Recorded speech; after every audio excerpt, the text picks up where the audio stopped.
Welcome back once again to Sci-Fi Scarborough Online, Year 2. We are now talking to the chairman of the UK R2 Builders Club, Lee Towersey. Lee knows just about everything you can imagine to do with the R2 units, and he's going to tell us a little bit about how he got involved and what exactly he does with the R2 Builders Club. So, Lee, thank you very much for joining us, and welcome to Sci-Fi Scarborough. No problem, Chris. Good to see you. And although it's remotely, which is a bit unfortunate, but thanks for having me. You're very welcome. Tell us then straight away, let's dive into this.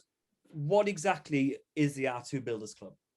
Okay, so there's a worldwide club, but I'm part mainly of the UK club because I'm being chairman. And worldwide, like we do have in the UK, we share plans for building R2D2s, and there's a load of crazy people all over the world that have decided to build their own film accurate R2D2. And similar astromechs as well, it doesn't just have to be R2D2, but astromechs in general. And we're lucky enough to have access to the plans, so they're very accurate to screen accuracy. And we do part runs. So if there's a particular thing you need, like a dome that you might think is quite difficult to get hold of, you join the club and you're able to source parts or, the details to make them yourself. So how long has the club actually been running for, the UK? Wow, that's a good question. So I believe early 2000, I think. Okay. It was a group. I think it was a Yahoo group, first of all. I don't know if you remember the Yahoo groups. Yeah. And so that was one of the early, one of the early incarnations was a Yahoo group, and that eventually closed down and it moved over to its own website now. So there's astromech.net, which is the worldwide group, and then astromech.info, which is us, which is the UK group. Cool. And how long have you been involved in it? Were you there at the Yahoo time, or did you come? So yes, I was. Yeah. So I joined the club back in 2007. And I've been part of, the club changing direction and going over to a website. Mm-hmm. And now we're developing this thing called Droid Builders UK, which focuses on not just the astromechs, but trying to encourage people to build other droids in the Star Wars universe as well. Excellent. So how many R2 or similar droids have you built? Okay, so me personally, for myself, I've built 4. Mm-hmm. That's 3 astromechs full scale and 1 ALT, which is a track droid that's been seen in Star Wars. Cool. But then for work, I've built 4 for the movies for Lucasfilm, and I've built a couple for Madame Tussauds as well. Wow. So how did it come about that you actually got to work on the films? Did they contact you? Did you get in touch with them? What happened there? So we were at Celebration, which is a Star Wars convention, which is organized by Lucasfilm and now Disney as well. Mm-hmm. And it was back in 2013 in Essen, Germany, where they had the Celebration, the European event, and Kathleen Kennedy was there. So she's in charge of Lucasfilm now. She took over from George Lucas. And one of the fellow builders called Oliver Steeples, that's in the UK group, he cheekily approached Kathleen Kennedy, said, maybe you should come to us if you want some consultancy or anything to do with astromechs. And 3 months later, the production team for The Force Awakens were around Oliver's house. Wow. That must have been the most exciting thing in the world for you. So how many of you say you built 4 for them specifically? You actually commissioned to make 4? Yes. So long story short, Oliver got me on board as well, because we've done Lucasfilm work before for TV adverts and various promotions over the years, because we were one of the few people that had R2D2s here in the UK. Yeah. And when they got us in, they eventually employed us. We just thought it was going to be a consultancy basis, but they actually offered us a job as model makers on the creature effects team. Wow. So we built 4 R2D2s for The Force Awakens, and they have continued to be used throughout the production since The Force Awakens. And were they all R2 units, or were they variations of, or did you have to make variations of the same one for different types of shots, or was it? Okay, so yeah, we built 4 R2D2s, and they had slight differences. So there was a hero version, which has a low drive height for nice smooth floors. So you can hardly see any, the wheels or anything like that. So that was our hero version, which we did use mainly. Mm-hmm. Then we've got an all-terrain version, which has got a 3-wheel drive system, because usually they're 2-wheel drive. This is a 3-wheel drive, so the front foot drives as well. And that has a slightly higher ride height, so it can go through, more rocky terrain. Sure. Then we've got the two-legged version, Yeah. which had the likes of Kenny Baker in. Then it went on to Jimmy V and now Hassan Taj. So they still have a small person in the Jimmy two-legged Big version. of sci-fi, so we had him with us a few years back. Yes, indeed. Yes. Yeah, I remember him. I was there the same year. So yeah, that's the two-legged version. And then we had another three-legged version, which had all the doors opening, all the panels in the head opening and so on. So any function you wanted from R2-D2, we could wheel the fourth option in and use it if it was required, but it never was used. Right. So I ended up repainting that for Rogue One. There's a black and silver droid called C2B5 in Rogue One, and that is a repurposed R2-D2. So now I'm still left with 3 R2-D2s, which are property of Lucasfilm. And are some of these also remote controlled as well, or are they actually all? Are you there operating them, or do you ask them? Yes. Yeah. So on The Force Awakens, Oliver and I shared the job, so it worked out about 50-50. You know, just from one scene to the next, we just handed the remote control over to each other each take, and yeah, it was quite a nice even spread. But yeah, we're lucky enough to be performing R2-D2, and even when someone's inside, we operate the dome. So the dome's remote control. Kenny used to do it by hand, sure, but we chose to do that just for eye lines and hitting marks and so on. We decided to do the dome by remote control at all times. Cool. So where did your skills come from then? Were you an engineer before this, or no? So Oliver did an engineering course at university, but myself, I was just always into model making, and you know, down from Lego as a young kid. You know, probably one of the first things that children embrace and start. You know, bit of an upgrade though, isn't it, from Lego to an art? It is. Yeah, it is. You've got to start somewhere, you know. But I always was keen with Lego, and you know, was eager to learn. And you know, soon the kits. Once I built the kit, you know, I wasn't interested in that. I used to create my own stuff. Sure. Yeah. And then that led to remote control cars, boats, planes, and so on.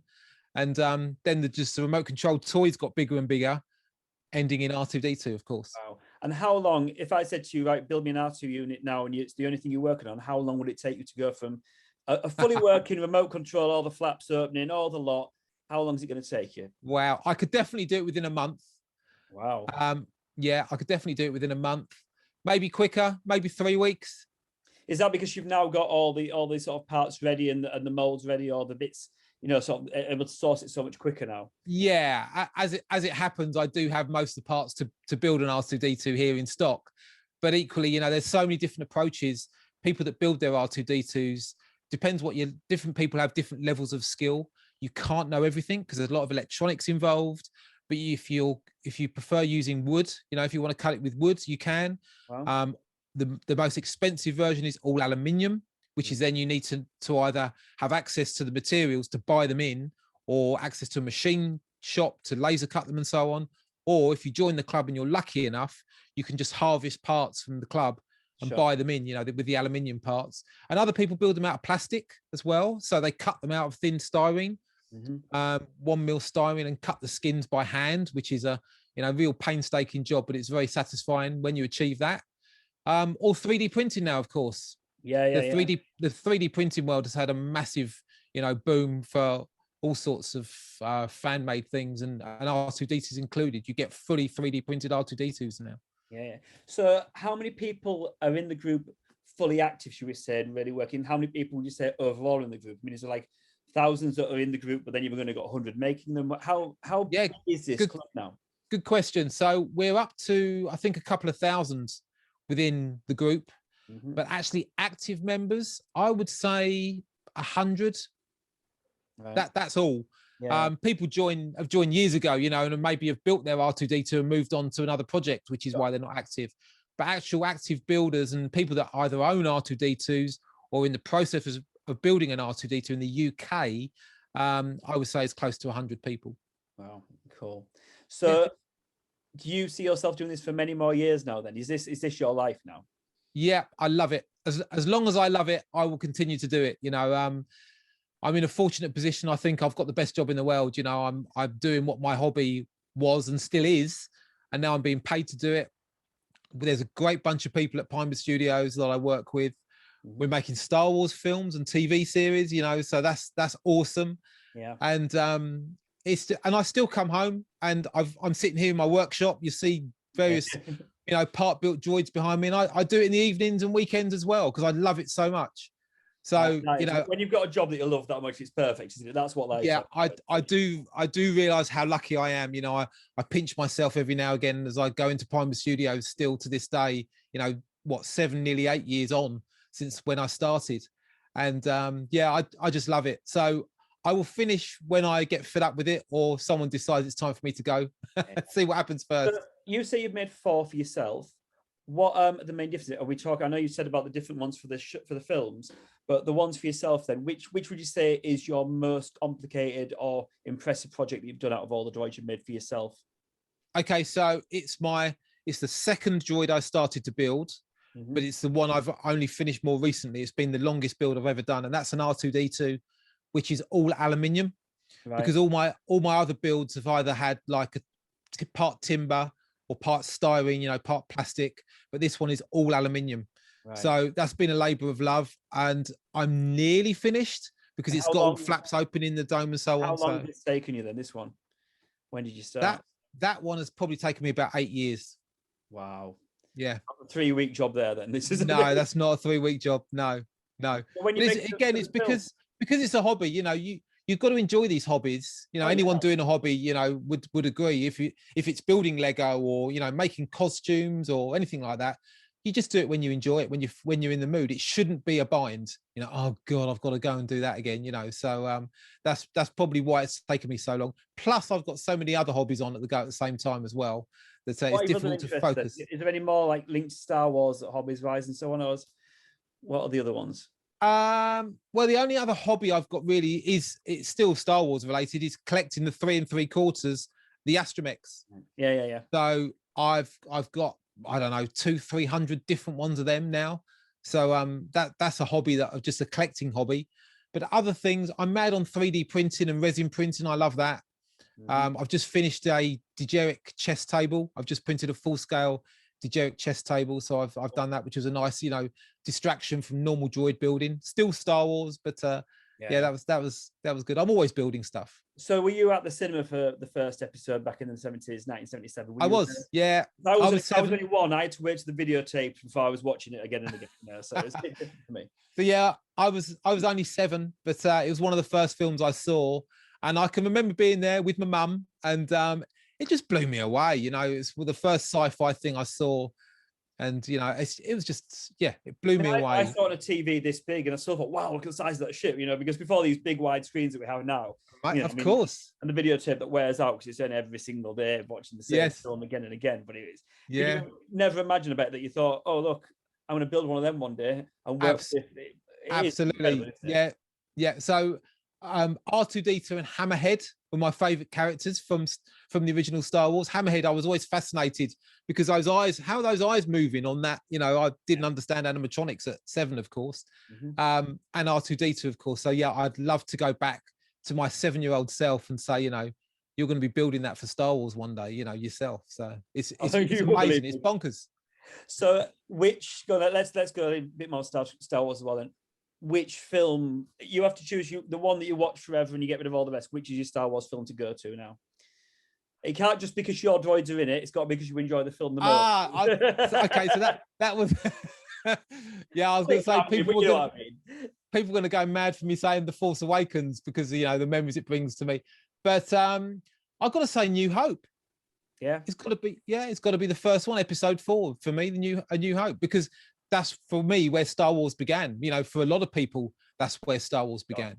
Yeah. So I do love Empire as well, but it's, of course, Empire is phenomenal. It's a great film, and everybody says, well, most people say Empire, but yeah, New Hope, just for the reason of it being the first one I saw, and you know, I was hooked from that day on. So with the new films, and since you've been involved, you've also done Force Awakens. Have you done all the films since the new lot started, including Solo, and you've said you've done Rogue One? So have you had a bit in all of them with one of your droids on board? Yes. So a lot of films then, really. Yeah. So I've always worked for Creatures. I've always been building droids, and the droid team has got bigger as well, because it was just Oliver and I really building droids for the Force Awakens. We did mouse droids and HO-15, which was a white Imperial droid that Oliver built. Toolbox. We built various remote control droids. We were lucky enough to operate them, and I've continued to operate the droids on set. Yeah. You know, and we Did obviously you do Mandalorian as well? Have you been involved with Mandalorian? no, that was shot in the US. Right. So I wasn't involved with that at all, except for it's been really enjoyable watching it because a lot of our stuff was shipped out there.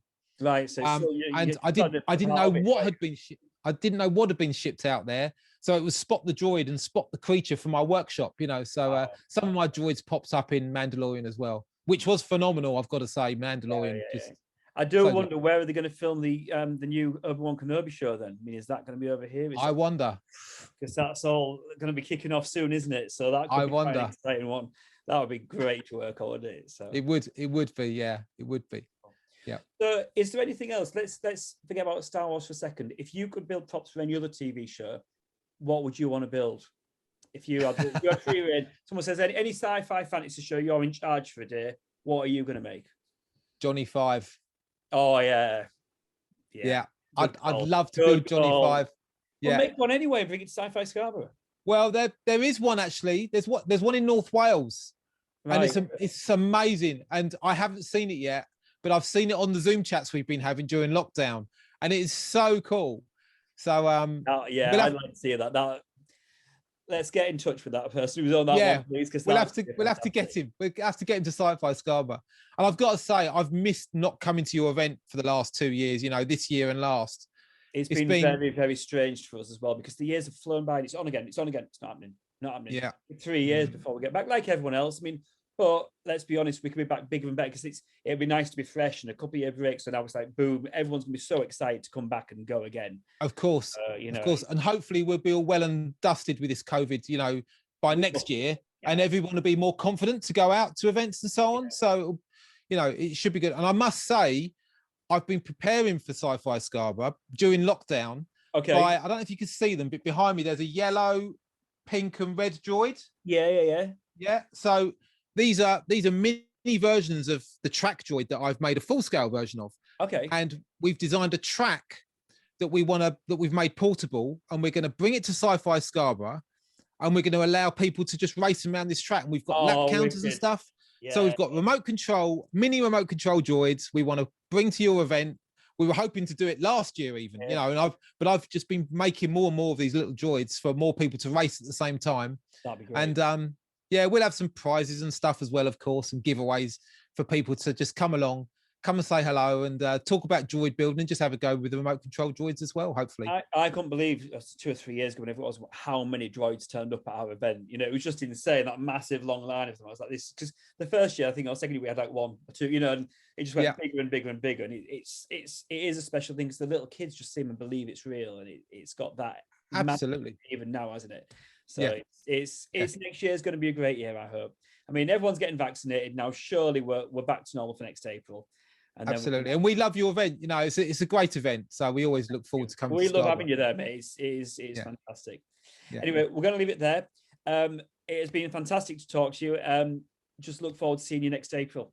And great talking to you, Chris. If you're going online on Sunday, please sign in and have a look at everything else we've got up on there. And we'll catch up with you next year, mate. Yeah, and I've got to say, you know, if anybody is interested in droid building, you know, get on the Facebook group. There's a Droid Builders UK Facebook group. There's the UK R2 Builders on Facebook as well, and we've got the website astromech.info. People just want to join and ask us any questions, and we're a helpful bunch of people. You know, there's no silly questions, so please look us up. That'd be great. Thank you very much, Lee Towersey. We're going to see you at Sci-Fi Scarborough next year. Take care. Definitely. Good man. Cheers, Chris. Bye.